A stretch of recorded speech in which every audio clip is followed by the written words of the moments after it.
उत्तराखंड में अवैध रूप से संचालित मदरसों के खिलाफ मुख्यमंत्री पुष्कर सिंह धामी ने कड़ा रुख अपनाया है। राज्य सरकार ने पिछले 15 दिनों में 52 से अधिक अवैध मदरसों को सील करा दिया है। सोमवार को मुख्यमंत्री धामी के निर्देश पर देहरादून के विकास नगर में 12 और खटीमा में 9 अवैध मदरसों को बंद किया गया है।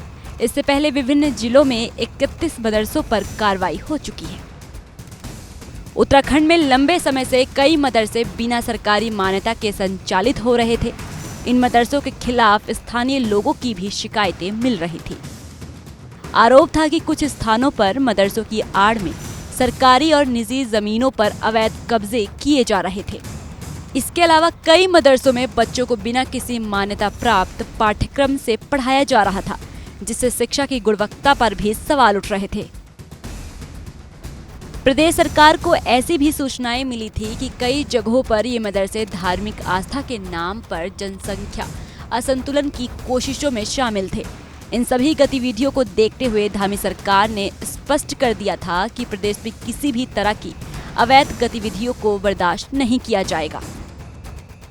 उत्तराखंड सरकार पूरे राज्य में अवैध मदरसों की पहचान कर रही है। पुलिस और प्रशासन की संयुक्त टीम इन मामलों की जांच कर रही है। अब तक की कार्रवाई में देहरादून, उधम सिंह नगर, हरिद्वार और नैनीताल जिलों में सबसे ज्यादा अवैध मदरसे सील किए गए हैं। सोमवार को देहरादून के विकास नगर क्षेत्र में 12 और खटीमा में 9 मदरसों को बंद किया गया। इससे पहले हरिद्वार, रुड़की, रामनगर और काशीपुर में भी कई मदरसों पर प्रशासन ने कार्रवाई की थी।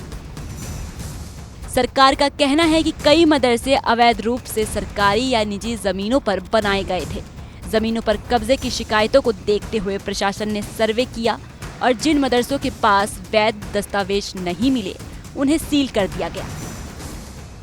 पुलिस और प्रशासन की रिपोर्ट में सामने आया कि कुछ क्षेत्रों में बिना अनुमति के मदरसों का निर्माण किया गया था। कई जगहों पर मदरसों के नाम पर बड़ी संख्या में जमीनें घेर ली गई थी। आज तहसील विकास नगर के अंतर्गत जो पंजीकृत मदरसे थे उन पे कार्रवाई की गई है। तहसपुर थाना अंतर्गत आज कार्रवाई की गई है, जिसमें टोटल 10 मदरसों पे सीलिंग की कार्रवाई की गई है और शेष कल जारी रहेगी। टोटल आपकी कार्रवाई का कितना होगा? अभी तक जो कार्रवाई की गई है 28 फरवरी के बाद ये 19 मदरसे सीज किए जा चुके हैं और भी इसमें कार्रवाई अभी 10 बचे हुए हैं, जिसपे कल कार्रवाई। मुस्लिम सेवा संगठन का आरोप भी है कि रमजान के महीने में कार्रवाई की जा रही है। सर, इस पर क्या विचार है? ये पूर्व में ही जो मदरसे थे इनकी जांच की गई थी और जांच की जो रिपोर्ट आई थी उसके बाद सभी लोगों को पंजीकरण के लिए अवगत करा दिया गया था। उसके बाद पंजीकरण जिन लोगों ने नहीं कराया उनकी कार्रवाई। अवैध मदरसों पर की जा रही कार्रवाई को लेकर राज्य में राजनीतिक बयानबाजी भी तेज हो गई है। कुछ संगठनों का कहना है कि सरकार को सभी धार्मिक संस्थानों की जांच करनी चाहिए, न सिर्फ मदरसों को निशाना बनाना चाहिए। साहब महोदय यहाँ मौजूद हैं, सीओ साहब हैं, सभी लोग हैं। हमने उन्हें कहा भी भाई किस लिए सीज किया जा रहा। उन्होंने कहा जी ऊपर से आदेश है।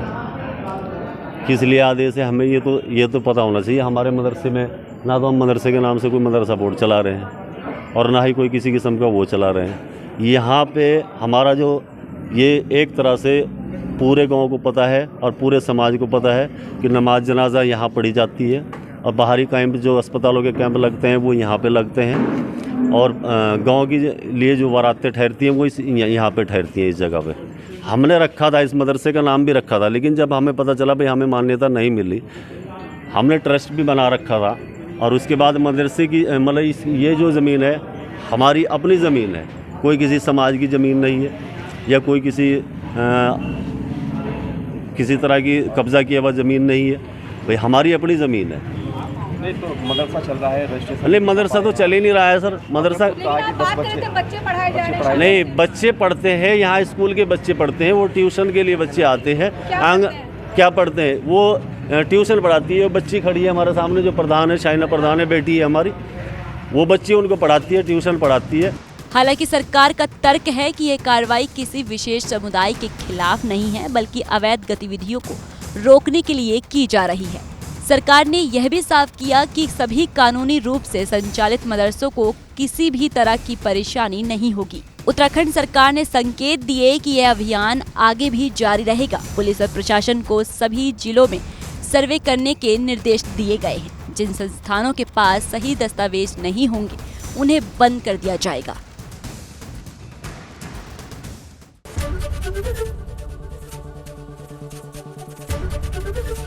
एबीपी गंगा, खबर आपकी, जुबान आपकी।